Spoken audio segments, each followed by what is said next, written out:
What a game, Jeremy Booth. Jason Bristol, former Major League scout Jeremy Booth.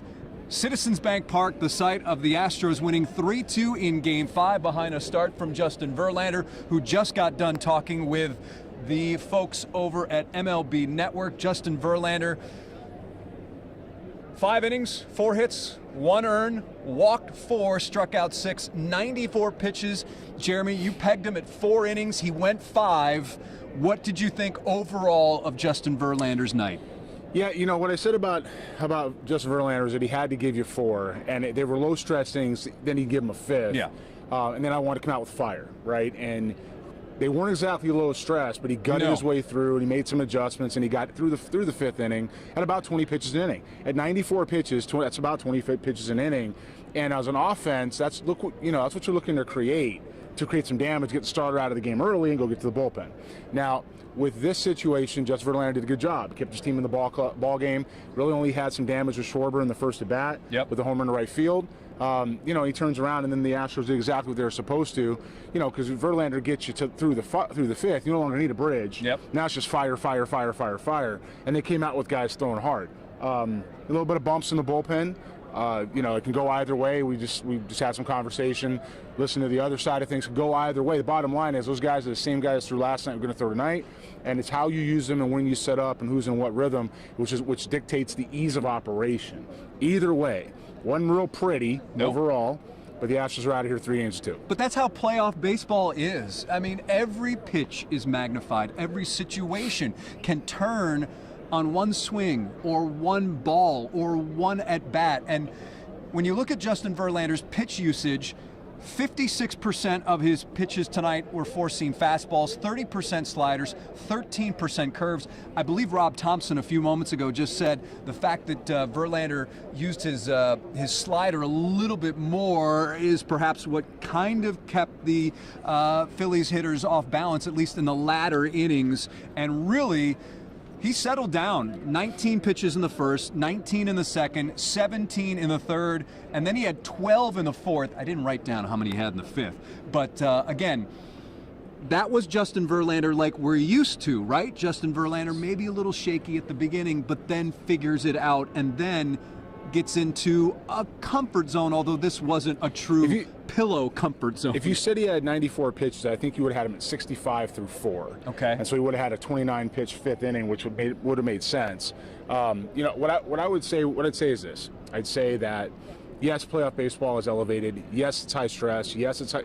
All of that's way through the roof because you're competing for a title, for a championship. But we talked about before the game that whoever managed better was going to win this game. Now, Phillies, Rob Thompson did a good job on the other side. Good teams win run games. That's what you had here. I still would have shuffled it differently in the bullpen. I left Montero last night, let him finish, but I'd had Presley fresh tonight. I don't know how many pitches Presley threw tonight, but he had to get 5 outs, and he threw 19 last night in 1 inning. So you got to figure he's somewhere around 45 to 50. Now, I know you got an off day, but he's been that's 9 appearances in 12 games. And my concern is always going to be Will Harrison. I know you want to put your best guys out there, but I have confidence in Stanek myself, and they have to make their decisions. Either way, it worked out. And the reality is that they followed a script that would get them a 3-2 game. Well, we've been told from the Astros' perspective that this was their thinking in game 4. Yeah. You throw your best guys, and basically, I don't want to say you worry about tomorrow, but in essence, that's what they did. They threw their best guys out there, and their thinking was, what happens if today's game, although unlikely, was, say, a 7-0 Astros win, then you don't need Presley. And I would say that's set up by Game 3, and Lance McCullers starting and losing 7-0. We're going back to that But again. you have to, because every decision sets up the next, right? Reality is, pitching hasn't been used as well as maybe we'd like to see it, but they're still out of here 3-2 with their best guy on the mound in Game 6. This is, I don't want to say huge, but to think that they came into this place with this crowd and the way the Phillies have been riding this wave of momentum in the postseason, and how excited this, I'll use excited as the word, as the adjective. That's fair. The way these Phillies fans are, to come in here and to get 2 of 3, that is no small accomplishment. No small accomplishment.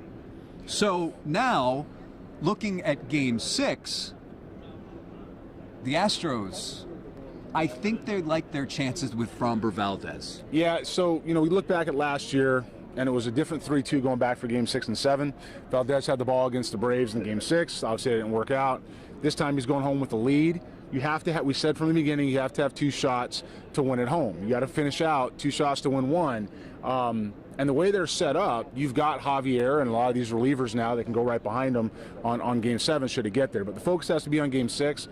The offense is doing enough. They're having good at-bats and moving the lineup. They're hitting the ball hard when they need to. Defensively, they're playing well. Jeremy Pena had a good night tonight again. Across the board. Yep. His patron saint Daniel Gotera is jumping up and down somewhere back in Houston. But no, the reality is that these relievers got it done. They came out and followed a script that's going to work. And when you're in this type of situation, you have to manage with your head, not your heart. They did that tonight. Defense in the late innings. Obviously, Trey Mancini comes in for Yuli Gurriel and then makes the big stop. That was in the 8th inning to end that inning where the Phillies had picked up a run after a leadoff walk. And then, obviously, in the 9th, Chas McCormick going up against that wall out there in right center field, making the grab.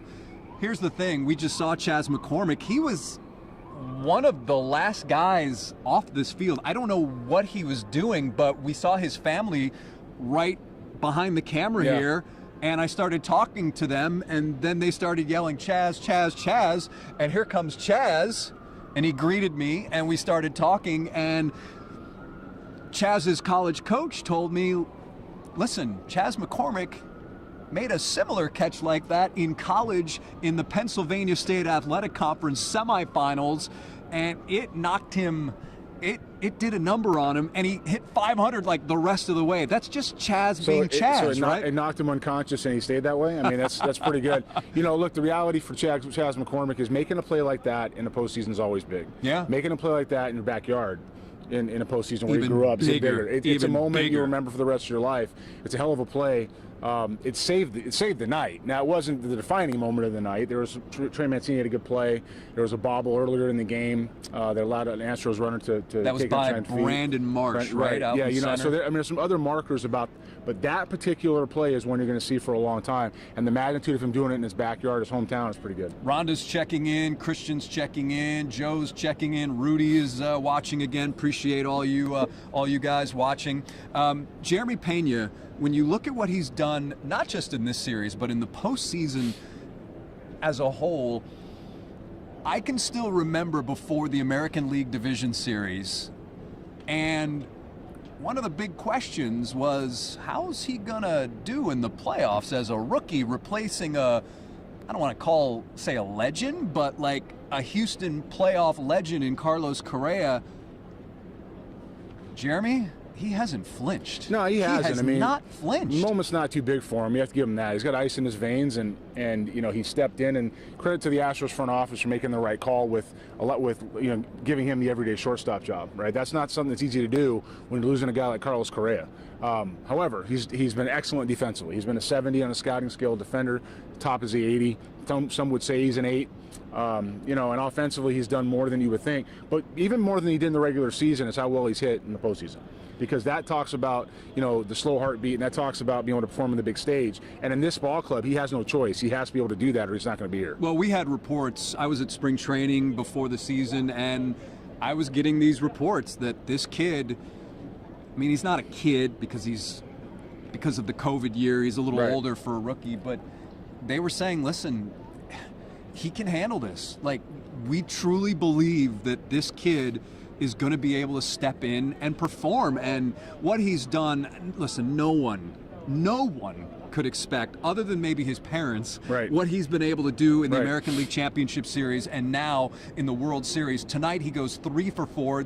He had the RBI single in the first, obviously the big home run in the fourth, and then singled again in the eighth. Michelle is checking in. She says Minute Maid Park is full of energy now. It should be. Joe says, how about Mancini's at bat? Bases loaded and the Astros are down. Trey's been struggling at the plate, but listen, when you're a professional, you don't take your struggles into the field, and that maybe he fell into the ball. It's a tough play. That is very, an very incredibly tough play. You know, it's another. The Phillies were inches away from this game coming out different. That's one of them. You know, the Marsh bobble is another one, and the McCormick catch. I mean, those are three things that stand out right there that change the game entirely. If one of them goes the Phillies' way, let alone all three. But that's baseball. That's how this works. Now, this series we talked about, again, 2 are yours, 2 are theirs, right? And then 3 to fight for. The Astros have now won their 2, and they took one. Okay, they took one. And so they won game 2 with Fromber. They won last night with Javier, and this is one they take. This is one of the 3 you decide. The Phillies got one against McCullers, right?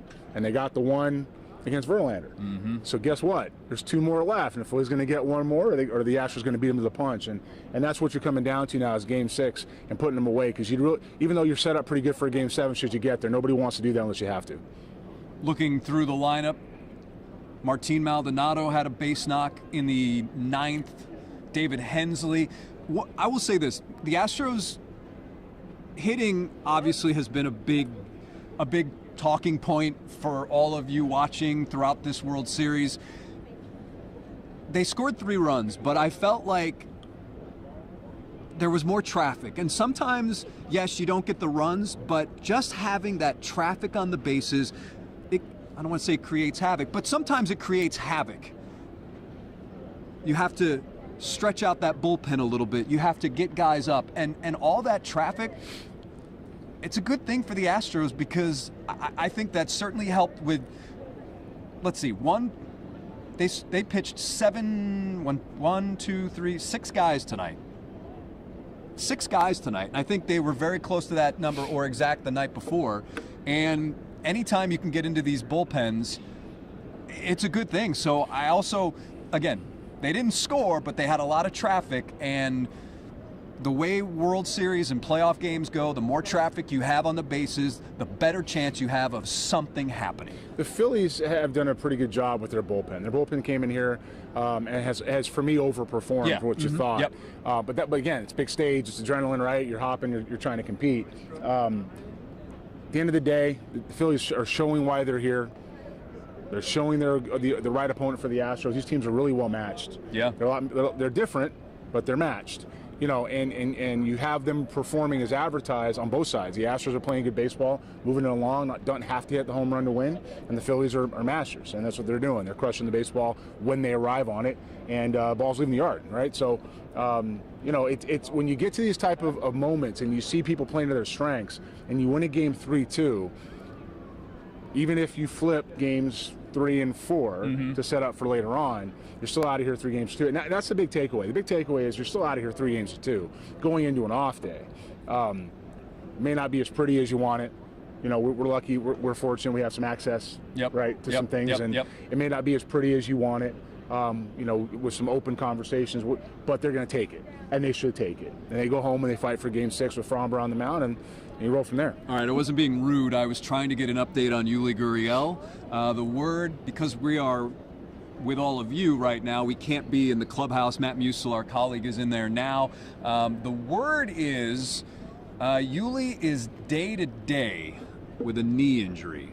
The good thing is you obviously have a day off. Yeah. With the travel day, treatment, that kind of thing. Day and a half total. Day and a half. Yeah. So that's the word right now. Matt Musil will probably be joining us at some point here. So that's good news when you look at obviously the situation with Yuli Gurriel. Some not so great base running put them in that position, and it was kind of a fluke thing that in that rundown he got hit in the head with a knee, and I think from watching on television, you thought, okay, maybe it's his head. Yeah, but his knee also, his knee kind of bent, in a weird way as well. But again, that's the word right now. That's the word right now from the clubhouse and the media interview room. What Jeremy did in his first year, Correa took time to accomplish the Golden Glove. Yeah, Michelle is mentioning, certainly it is pretty amazing that Jeremy Pena, the first rookie shortstop to win a Gold Glove, when you think of all the amazing shortstops this game has had. Well, yeah, Ozzie Smith, how many years? I mean, it's Luis the first one ever. Aparicio. Yeah. pretty good. And then he's the first rookie shortstop, I believe, on the broadcast. They mentioned he's the first rookie shortstop to homer in a World Series game. See, I mean, you know, you're talking about, again, we talked about the Alex Rodriguez slot in the lineup, right? And he's hitting there. But really defensively, when he came to the big leagues, we knew he'd catch the baseball. Yep. Did we think he'd win a Gold Glove? No, it's like calling a no-hitter last night. No one can tell you that. But what they can say is that you knew he'd catch the baseball. When Carlos Correa was drafted, there's some teams that didn't think he could stay at shortstop. Mm-hmm. I have firsthand knowledge of that situation of some clubs that didn't think he could stay at shortstop. You were with the Mariners at that time? And it wasn't sold by a few people in the room that he could stay at short. No one's ever doubted Pena's ability to play short, ever. And so I talked to a club the other day that said, hey, man, we had him in the first round. I could prove it. Wait a minute. Yeah. Where? And he went, I'm not telling you who, it doesn't matter. But somebody had him in the first round. Yeah, and to go in the third round, somebody will. These guys might have had him up there too, depending on how their model works, you know. But the reality is that somebody thought he could play short. Somebody thought he could hit. A lot of people thought he could do. Everybody thought he could play short. Some people thought he could hit, which is how you go in the third round instead of the first. Because if you sold on Jeremy Pena as a bat with what you've seen defensively, he doesn't get out of the first 10 picks. Middle of the diamond defenders that can do that, sure, that can hit, they don't leave the first 10 picks. They don't come around every day. Which is amazing for when you look at the world of scouting and projection, because he hit no more than 6 home runs during his college career. I happened to look it up a couple of days ago, and I was scratching my head. But hey, we've gone. Here's Matt Musel. Hey Matt, your caller there. Want to hear about the post? Yes. I'm So come on over here, Matt. Come on over here, Matt Musel, everybody. Ironically, Matt, you did not know this, but Yes. Chas McCormick was out there and walked right by us with his family, so I was able to ask him some questions. Oh, awesome! Yeah, so that was pretty unique to see his family right there, and I was asking him about. He made a similar catch in college. Yes. He made a similar catch in college, and this one may have a little more significance. Sorry to all you Millersville University people out there, but what was them watching? Yeah, what was the word? Did you hear from Yuli in the clubhouse? No, we did not. I was hoping that someone had word from Dusty. Okay. But We're told day to day. That seems to be the word from the news conference room. Trey Mancini said it was a tweak of a leg. Knee. Yeah, it's being called a knee injury. I thought it was his head watching on TV. We had to wait to get into the clubhouse because it was so loud in there. We could hear them Chaz chomping because of the great play. And then JV comes out to do network interviews and just was soaked, reeking with beer, because they gave him a beer bath and he had to get a towel. And they were so happy for him, celebrating his first ever World Series victory. And at the same time, they were saying, we're going to celebrate right here, but we got to get back to business and take care of things. And that's how they did it tonight. I just was so impressed with the way JV held it together, giving up a leadoff home run, Jeremy. Are you kidding me? That is the toughest. I'm sure you've gone over that. And then I was talking with Alex Bregman, Chazzy, Trey Mancini, Ryan Presley. Everybody contributed. You talk about a team win, and everybody kept their composure. Alex Bregman, one of the first things he said is, you know what? Chaz comes into the dugout. He's so upset because he struck out. He's so upset. But did he lose his cool and go out there and kick the dirt or something? No, he went out there and made the play of his life. Yeah. That shows a lot about the composure of this team here tonight, and that's why they've got a leg up on this race to get to the World Series in 4 wins. And that strikeout came in the top of the 9th. Hensley had started off with that dribbler single, and then obviously the big catch comes in the bottom half of the 9th inning. Jeremy, Zach Wheeler is the likely starter. That's what we were told leading up to today. I imagine the Phillies are sticking with that plan. They got to Zach Wheeler pretty well. in Game 2. I mean, they're going to stick to it. Rob Thompson said they're going to. For me, the story isn't even who's on the other side. At this point, it's having 2 shots to win one game. And so if you've got Framber Valdez, who's your best guy, and their guy who's a little bit dinged up, right? He's a little tired, pushed back a little bit. Fatigued, had some issues, and they don't have. There's no tomorrow for the Philadelphia Phillies. If the Astros lose, there is another day. Yeah. There's one more day, but there's another day. If the Phillies lose, there isn't. If Wheeler gets trouble the first inning, he's out of the game. Yeah. So it's really going to be something where it's about how the Astros take care of their business. All the pressure is now on the other side, even though the overarching pressure is on the Astros to win after all the World Series. The day-to-day pressure is on that side. That whole thing could have gone sideways so easily. I thought Ryan Presley went in there and navigated the waters very well. I mean, you go in there and get 5 outs, and yes, he had some plays made behind him. And now, where do you go to close the game on Saturday? Well, 5 outs is one thing, but it's one thing to do 5 outs when you're a closer. It's another thing when you throw 19 pitches the night before in Game 4. And then he turns around and had how many tonight? Yeah, tonight he had 26 and 17 strikes. I feel comfortable saying that the way that we talked about it before the game, 4 innings from Verlander. If he gives you more than that, gets through 5, and then just a guy an inning. Fire. I felt the Astros, that was kind of their approach. Mm-hmm. And they showed it tonight. They executed their approach. Dusty has to have the right to make decisions in the dugout. He's the manager. But that was the overall approach in the game plan. The personnel probably, is a domino effect from Game 3. Because if you don't pitch McCullers there and you pitch Javier, it's a different situation all the way around, right? No doubt. So there's a domino effect. So, you get into a point where you lose Game 3. Their perspective is, we know what we got with Presley. Some other guys, we just feel are behind him. We're going to run him out there regardless and try to get Game 4, which, again, you understand. Looking back on it, Montero probably could have stayed. He was in a rhythm. He comes out tonight, wasn't in that rhythm. Was not in a rhythm. But was all over the place. He's walking guys and then giving up, making mistakes. And the Phillies are a good mistake-hitting team, as we've said. So, it comes down to understanding the personnel at that moment, what gut feel says in the dugout. But the plan was still executed the last 2 nights. Montero, 17 pitches, 9 balls, 8 strikes. Yeah. All right, everybody, I think that's going to do it. The Astros now hold a 3-2 series lead after winning Game 5, 3-2. Justin Verlander picks up the win. Chas McCormick with the save, along with Ryan Presley. Ryan Presley with his 5th save of the postseason. And now this series is headed back to Houston, and so are we. So for Jeremy Booth, our former Major League scout, Matt Musil, I'm Jason Bristol, signing. Sergio Soto and Mike Orta, photojournalists behind the camera. We thank you for watching, and we will see you back again after Game 6 back in Houston. Take care.